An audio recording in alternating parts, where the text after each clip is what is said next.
You are watching Mukashfa TV.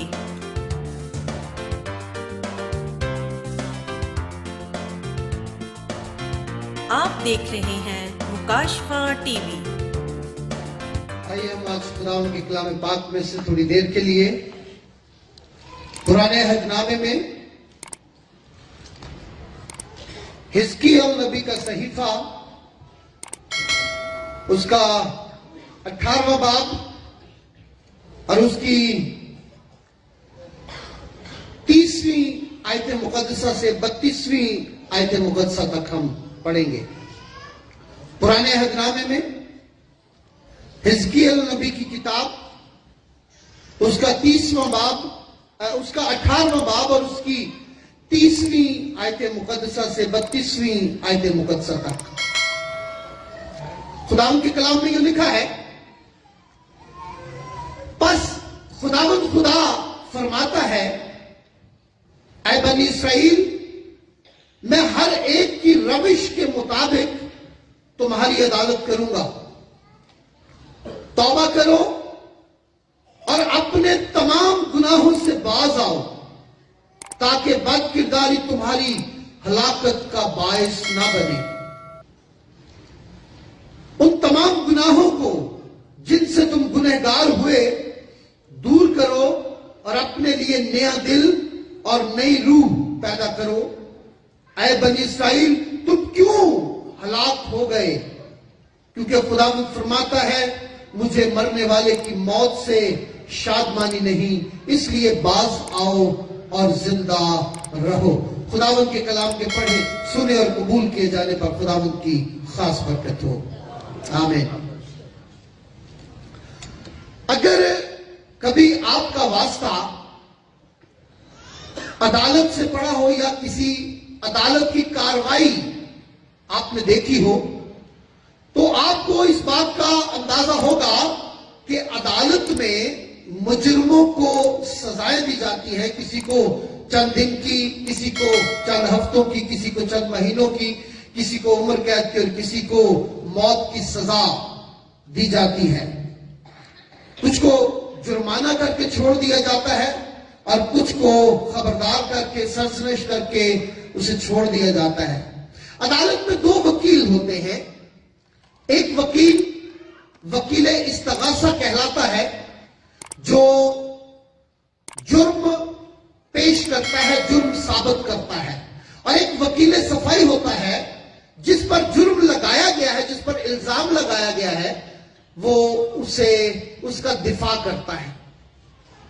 अब अदालत जब फैसला करती है, अदालत में जो शख्स पेश किया जाता है उसे मुल्जम कहते हैं, और जब उस पर जुर्म साबित हो जाता है तब वो मुजरिम बनता है, तब वो मुजरिम कहलाता है। लेकिन जब तक उस पर जुर्म साबित ना हो जाए वो मुल्जिम होता है। और मुल्जिम बाज़ औक़ात रिहा भी कर दिया जाता है, लेकिन जब जुर्म साबित हो जाता है तब वो गुनहगार होता है और लाजमी तौर पर उसे उसकी सजा भुगतनी पड़ती है। और जो जज होता है वो अपना फैसला जो है वो अदालत के रिकॉर्ड में लिख देता है, और फिर उसके बाद मुजरिम को उसके जुर्म के मुताबिक जो भी सजा हो उस पर उसका अमल दरामद किया जाता है। और हर इंसान जो मुजरिम होता है वो किसी ना किसी गुनाह की वजह से, किसी ना किसी कानून शिकनी की वजह से, किसी ना किसी गलत काम की वजह से वो मुजरिम बनता है। और आज किताब मुकद्दस हमें गुनाह के उसी अंजाम से वाकिफ करवाती है। याद रखिएगा, किताब मुकद्दस में गुनाह की मुख्तलिफ हालतों को बयान किया गया है, लेकिन इन तमाम बातों का मतलब और इन तमाम हालतों का मतलब है किसी न किसी तौर पर, किसी न किसी तरीके से खुदा के हुक्म की नाफरमानी करना। दूसरे अल्फाज में हम ये समझ सकते हैं कि गुनाह का मतलब है खुदा के हुक्म को तोड़ना, खुदा के हुक्म की नाफरमानी करना। और किताब मुकद्दस में, मुकद्दस याकूब के खत में बड़े वाज़ेह तौर पर लिखा है कि जो कोई गुनाह करना, जो कोई भलाई करना जानता है और नहीं करता, ये उसके लिए गुनाह है। यानी आप भलाई करना जानते हैं, आप नेकी करना जानते हैं, आप कर सकते हैं, आपके अख्तियार में है, लेकिन अगर आप जान के नहीं करते तो याद रखिए खुदा का कलाम कहता है ये भी गुनाह है। मिसाल के तौर पर आप रास्ते में चल रहे हैं, आपको रास्ते में पड़ी हुई एक ईंट, कोई पत्थर नजर आता है, आपको पता है से किसी को इससे ठोकर लग सकती है, कोई गिर सकता है, किसी को चोट लग सकती है। अब वो आपके इख्तियार में है, आप उसको उठाकर साइड में रख दें। खुदा का कलाम कहता है कि ये भलाई का काम है, और अगर आप नहीं करते हैं तो ये भी गुनाह है। और याद रखिएगा किताब मुकद्दस में गुनाह की सजा मौत बताई गई है। जो जान गुनाह करेगी सो मरेगी। गुनाह इतना, इसका असर, इसकी तबाही इतनी भयानक है कि अगर हम इसके बारे में सोच लें तो हम इससे यकीनन बाज आए। और खुदा का बंदा यही फरमाता है कि ऐ लोगों बाज आओ और जिंदा रहो। और याद रखिए गुनाह का मतलब खुदा की नजर में मौत है। जिस तरह अदालत की नजर में जुर्म की सजा, बाज जराइम की सजा सिर्फ सजाए मौत होती है, खुदा की नजर में गुनाह की सजा मौत है। हम सोच सकते हैं गुनाह दुनिया में कैसे आया, गुनाह का आगाज कैसे हुआ। शायद कुछ लोगों के जहन में यह बात आती हो कि हमारे जो बुजुर्ग थे, जो पहले इंसान थे, आदम और हवा, उन्होंने उस फल को खाया जिसका खुदा ने उन्हें मना किया था कि तुमने इस फल को छूना भी नहीं है, खाना भी नहीं है, अगर तुम खाओगे तुम मर जाओगे, तुम हलाक हो जाओगे। उन्होंने खुदा की नाफरमानी की और ये नाफरमानी का गुनाह था। बहुत बार लोग इस बहस में पड़ जाते हैं कि कौन सा फल खाया गया। कुछ लोग ये समझते हैं कि शायद उन्होंने सेब खाया, कुछ ये समझते हैं उन्होंने गंदम खाई है, कुछ समझते थे उन्होंने कनक का दाना खा लिया, कुछ इस तरह की बातें। लेकिन याद रखिए खुदा ने वो जो कुछ बनाया था, जो कुछ खुदा ने पैदा किया था, किसके लिए पैदा किया था?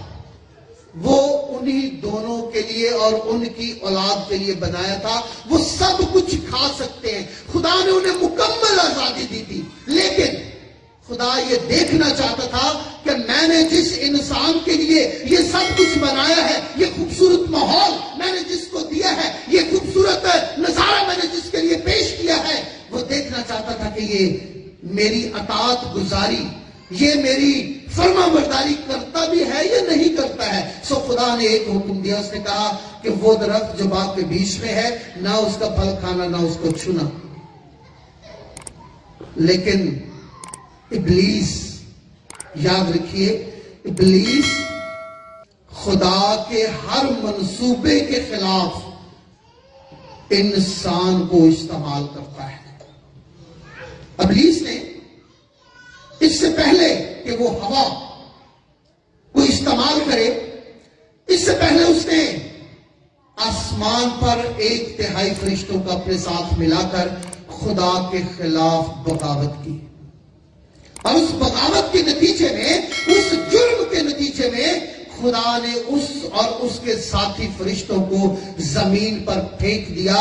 याद रखिए गुनाह के बानी, गुनाह के मुअज्जिद बुजुर्ग आदम और बुजुर्ग हवा नहीं है, बल्कि इब्लीस है। और खुदा का कलाम कहता है कि वो जो गुनाह करता है वो अपने बाप इब्लीस से है, क्योंकि वो हमेशा से ही गुनाह करता आया है। और अब जब खुदा ने उन्हें मना किया कि इस फल को नहीं खाना, उन्होंने खाया, तो उन्होंने असल में खुदा के हुक्म को तोड़ा, खुदा के हुक्म की नाफरमानी की। सिर्फ यहीं पर बात खत्म नहीं हो जाती है। जब हम किसी का हुक्म तोड़ते हैं, जब हम किसी की नाफरमानी करते हैं, तो असल में हम ये समझते हैं कि मैंने इसका का हुक्म नहीं माना, ये मेरा क्या बिगाड़ सकता है।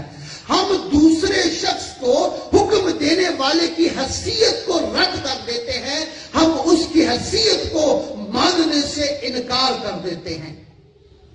दूसरे अल्फाज में हम समझते निकला मेरी लात तोड़ देनी है, हम उसकी हैसियत को रद्द कर देते हैं। और आदम और हवा ने यही किया जब उन्होंने शैतान के इब्लीस के पीछे लगकर खुदा की नाफरमानी की, तो उन्होंने असल में सिर्फ वो फल नहीं खाया, बल्कि उन्होंने खुदा के हुक्म को और खुदा की हैसियत को रद्द कर दिया। अब फिर इसका नतीजा क्या हुआ? खुदा ने उन्हें उस हमेशा की जिंदगी से, उस खूबसूरत माहौल से उन्हें बाहर निकाल दिया जो उनके लिए ही खुदा ने तैयार किया था। वो खूबसूरत माहौल, वो अच्छी जिंदगी, वो खूबसूरत मंजर उन्हें छोड़ना पड़ा।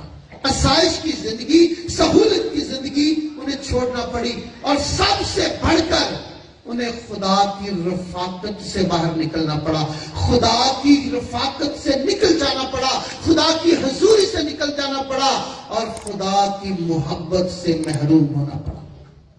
उसकी उस जो उसने खूबसूरत खुदा ने उनके लिए तैयार की थी जगह, उस जगह को छोड़ देना पड़ा। जब उनसे गुनाह सरजद हुआ, और आज भी जब हम गुनाह करते हैं, कोई गलती करते हैं, यकीनन उसके 3 तरह के असरात जो उस वक्त लोगों पर मुरतब हुए, वो आज भी उसी तरह गुनाह के असरात मुरतब होते हैं। जब उनसे गुनाह सरजद हो गया, तो कलाम में लिखा है कि खुदा ने उन्हें आवाज देकर कहा, आदम आदम तू कहां है?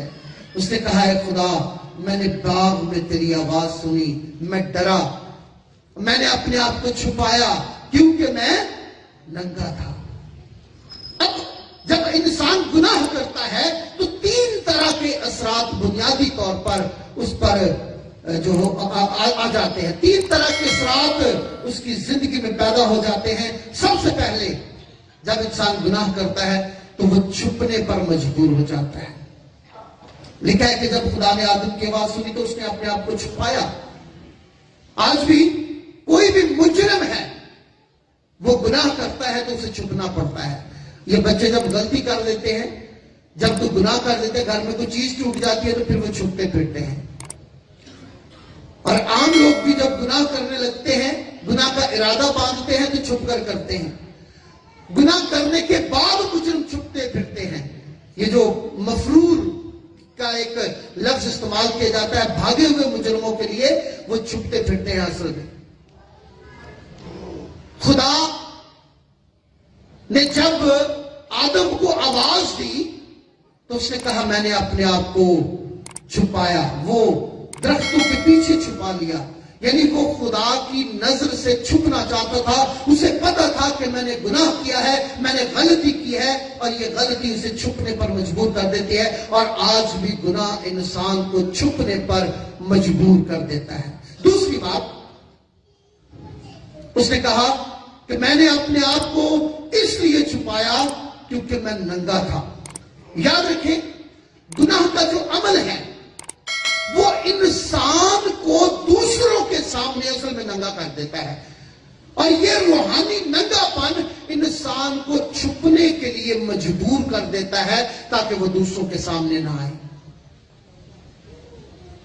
वो एक औरत थी जो गुनहगार तो नहीं थी, बदनी तौर पर वो अपने आप को नापाक तस्वुर करती थी, 12 साल से बीमार थी। अब वो अपने आप को छुपाते हुए, अपने आप को समेटते हुए, अपने आप को बहुत छुपाकर उसने यीशु मसीह का पल्ले को छुआ, और नतीजा क्या हुआ? उसको शिफा मिल गई। अंजाम क्या है? गुनाह इंसान को छुपने पर मजबूर कर देता है। तीसरी जो बात खुदा के कलाम में लिखी है, गुनाह डर पैदा करता है। आप कुछ बच्चे जो होते हैं ना, बच्चे जब जो स्कूल से काम मिलता है, ये काम आप घर पर करके लाएं, वो जब नहीं करते तो फिर उनको डर होता है कि अब हम स्कूल जाएंगे तो हमें मार पड़ेगी, इस डर से वो स्कूल ही नहीं जाते।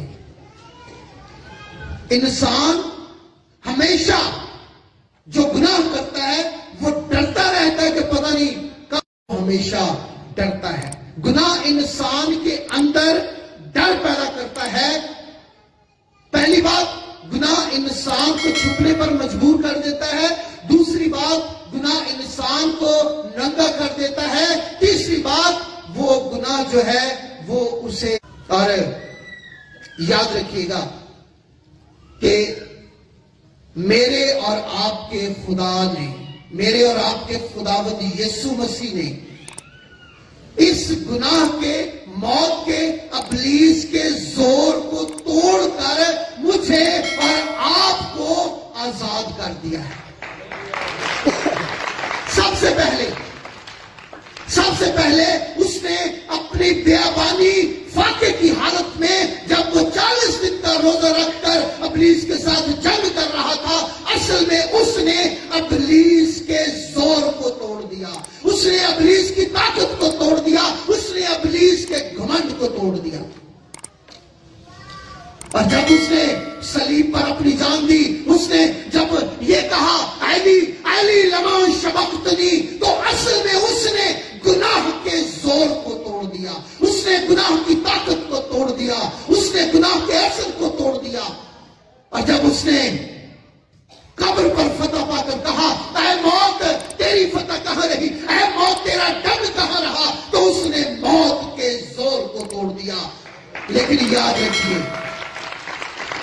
آج ہم ابلیس سے کا مقابلہ کر سکتے ہیں، آج ہم گناہوں کا مقابلہ کر سکتے ہیں، آج ہم موت کا مقابلہ کر سکتے ہیں، لیکن یاد رکھیں، ایک بات کو یاد رکھیں۔ کچھ لوگ یہ سمجھتے ہیں جب یسوع مسیح نے ہمارے گناہوں کے لیے جان دے دی ہے تو پھر ہم اب جو مرضی کر لیں۔ وہ سمجھتے ہیں کہ اب ہمیں کھلی آزادی مل گئی ہے، اس نے ہمارے لیے جان دے دی ہے، اب ہمارے لیے آزادی، ہم جو کچھ مرضی کریں، معاف تو اس نے کر ہی دینا ہے۔ یاد رکھیے ایسی بات نہیں ہے، ہمیشہ یاد رکھیں۔ دوسرا کرنتھیوں کا خط، اس کا 10واں باب، اس کا 5واں باب اور اس کی 10ویں آیت۔ کرنتھیوں کا دوسرا کرنتھیوں کا خط، اس کا 5واں باب اور اس کی 10ویں آیت مقدسہ کو ہمیشہ یاد رکھیں۔ کلام پاک میں لکھا ہے، ضرور ہے کہ مسیح کے تخت عدالت کے سامنے جا کر ہم سب کا حال ظاہر کیا جائے، تاکہ ہر شخص اپنے ان کاموں کا بدلہ پائے جو اس نے بدن کے وسیلے سے کیے ہو، خواہ بھلے خواہ برے۔ اس کے علاوہ اس بات کو بھی یاد رکھیں، خدا یسوع مسیح نے مکاشفہ کی کتاب میں کہا، اس نے کہا دیکھ میں بادلوں پر جلد آنے والا ہوں اور ہر کسی کے کام کے مطابق دینے کے لیے اجر میرے پاس ہے۔ اب جب اس نے گناہ معافی کر دیے ہیں تو پھر یہ بدن کے وسیلے سے کیے جانے والے گناہوں کی سزا اور جزا کیسے ملے گی؟ پھر وہ کس لیے آ رہا ہے کہ وہ اپنا ترازو کھڑا کرے اور اچھوں کو اچھی اور نیکوں کو سزا دے؟ پھر وہ کس لیے ہر ایک کے کام کے مطابق دینے کے لیے؟ کیا کون سا اجر ہے جو وہ ہر کسی کے کام کے مطابق دینے کے لیے آ رہا ہے؟ ایک بات کو ہمیشہ یاد رکھیں، ہر انسان پیدائشی طور پر گنہگار تھا۔ خدا کے بیٹے یسوع مسیح نے اس موروثی گناہ سے جو آدم کے وسیلہ سے بنی نوع انسان تک پہنچا تھا، خدا کے بیٹے یسوع نے اس موت کے لیے صلیب پر اپنی جان دے کر انسان کو اس گناہ سے چھڑا دیا۔ اور آج بھی جب ہم اس گناہ کا اقرار کرتے ہیں، جب ہم اس کے بیٹے یسوع مسیح کے سامنے اپنے گناہوں کا اقرار کرتے ہیں، اور خدا ہمیں معاف کر دیتا ہے۔ لیکن یاد رکھیے، خدا کا کلام اسی بات کو بیان کرتا ہے اور کہتا ہے کہ ہر شخص اپنے ہی کاموں میں کھنچ کر آزمایا جاتا ہے اور پھر گناہ جو ہے وہ اس کے لیے موت لاتا ہے۔ کلام مقدس میں لکھا ہے، کیونکہ گناہ کی مزدوری موت ہے، مگر خدا کی بخشش ہمارے خداوند یسوع مسیح میں ہمیشہ کی زندگی ہے۔ خدا نے اپنے بیٹے کو دنیا میں اسی لیے بھیجا ہے، وہ ہمارا وکیل ہے، وہ ہمارا وکیل صفائی ہے، اور وہ جج کے سامنے ہم ہمیں آزاد کرانے کے لیے اپنے آپ کو پیش کرتا ہے میرے عزیزو. لیکن خدا کا کلام ہمیں قطعاً اس بات کی اجازت نہیں دیتا ہے. کیا میں اب ایک مثال ہے، ایک شخص ہے، اس نے ایک جرم کیا ہے، اس جرم کے نتیجے میں اس کو پولیس پکڑ کر لے گئی ہے، وہ عدالت میں چلا گیا ہے، جج اپنی سیٹ پر بیٹھا ہوا ہے، اب وکیل اسے آزاد کروا لیتا ہے. تو پھر اب اس کا یہ مطلب تو نہیں کہ وہ آزاد ہو کر آ گیا، رہا کر ہو کر آ گیا ہے، پھر وہ دوبارہ سے جرم کرنا شروع کر دے کہ اس کا یہی مطلب ہے. اس کا یہ ہرگز مطلب نہیں ہے. جب خدا کے بیٹے یسوع مسیح نے ہمیں آزاد کر دیا ہے، ہمیں کلام میں لکھا ہے کہ جب تم آزاد کیے گئے ہو تو اپنی آزادی کو قائم رکھو اور دوبارہ غلامی کے جوئے میں نہ جتو. اور اسی بات کو حزقیل نبی اپنے لوگوں سے یوں بیان کرتا ہے کہ اس لیے باز آؤ اور زندہ رہو. باز کہاں سے آنا ہے؟ گناہ سے جو موت پیدا کرتا ہے. وہ کہتا ہے باز آؤ اور زندہ رہو، نیکی کرو، اچھائی کرو اور خدا کی طرف متوجہ ہو. یاد رکھیے اس وقت تک ہم گناہ سے چھٹکارا اور نجات نہیں حاصل کر سکتے جب تک ہم خدا کے سامنے اپنے گناہوں کا اقرار نہیں کر لیتے. یہ پروسیس ہے. اپنے گناہوں کا اقرار کریں، خدا سے اپنے گناہوں کی معافی مانگے. آپ مصلوب ڈاکو کی طرف دیکھیں، دوسرا ڈاکو کہہ رہا ہے کہ تو مسیح ہے تو ہمیں بھی بچا اور خود بھی بچ. اب وہ ڈاکو جس نے توبہ کر لی وہ کیا کہتا ہے؟ وہ کہتا ہے کیا تو خدا سے بھی نہیں ڈرتا؟ یہ بھی ہماری طرح اسی سزا میں ہے، حالانکہ اس نے کوئی گناہ نہیں کیا ہے. ہم اپنے کیے ہوئے کاموں کا بدلہ پا رہے ہیں، یہ اس کے گناہ کا اقرار ہے. وہ کہتا ہے کہ ہم تو اپنے کیے ہوئے کاموں کا بدلہ پا رہے ہیں، یہ اس کے گناہ کا اقرار ہے. پھر وہ کہتا ہے اے یسوع جب تو اپنی بادشاہی میں آئے. یہاں پر وہ یسوع کو خداوند اور نجات دہندہ اور آخرت کا مالک اور اس کو انصاف کرنے والا منصف مان چکا ہے، اس کو خدا مان چکا ہے، خداوند مان چکا ہے. وہ کہتا ہے خداوند جب تو اپنی بادشاہی میں آئے، یسوع جب تو اپنی بادشاہی میں آئے تو مجھے یاد کرنا. یاد رکھیے خدا کے سامنے اپنے گناہوں کا اقرار کریں، اس سے معافی مانگے. اور میرا ایمان یہ ہے کہ خدا آپ کو ان گناہوں سے بھی جو آپ کو موت کی طرف لے جاتے ہیں، جن کا انجام موت ہے، خدا آپ کو ان گناہوں سے بھی آزاد کر دے گا اور خدا آپ کو بحال کر دے گا. گناہ کی وجہ سے جو لعنتیں آپ کی زندگی میں ہے، گناہ کی وجہ سے جو آپ کی برکت رک گئی ہے، گناہ کی وجہ سے جو آپ کے کام رک گئے ہیں، گناہ کی وجہ سے جو لعنتیں آپ کے پیچھے لگی ہوئی ہیں، وہ سب ختم ہو جائیں گی. ایک بار یسوع کے سامنے، خدا کے سامنے اپنے گناہوں کا اقرار کریں اور وعدہ کریں کہ اب سے میں وہ زندگی بسر نہیں کروں گا جو موت کی طرف لے کر جاتی ہے، کیونکہ خدا کے بیٹے یسوع پر ایمان رکھنا ہمیشہ کی زندگی کی طرف لے جاتا ہے. یقیناً خدا آپ سب کو اس کلام کے وسیلہ سے بڑی برکت بخشے. آمین. اپنے سروں کو جھکائیں اور دعا کریں. ہاللیلویا. خداوند قادر مطلق خدا، ہم یہ جانتے ہیں کہ خدا ہم گنہگار ہیں. انسان ہوتے ہوئے خداوند ہم دانستہ اور نادانستہ طور پر بہت بار گناہ کر دیتے ہیں. ہم سے خطائیں سرزد ہو جاتی ہیں، ہم غلطیاں کرتے ہیں، ہم ایسی خواہشیں کرتے ہیں جو حاملہ ہو کر گناہ جنتی ہے اور پھر موت پیدا ہوتی ہے.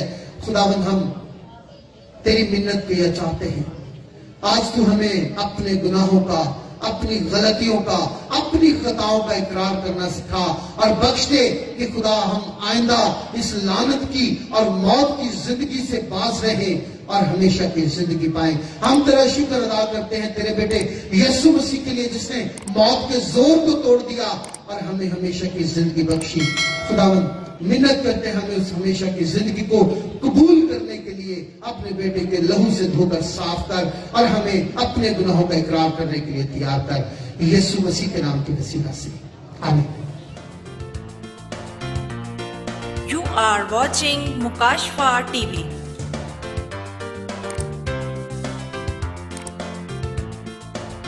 آپ دیکھ رہے ہیں مکاشفہ ٹی وی.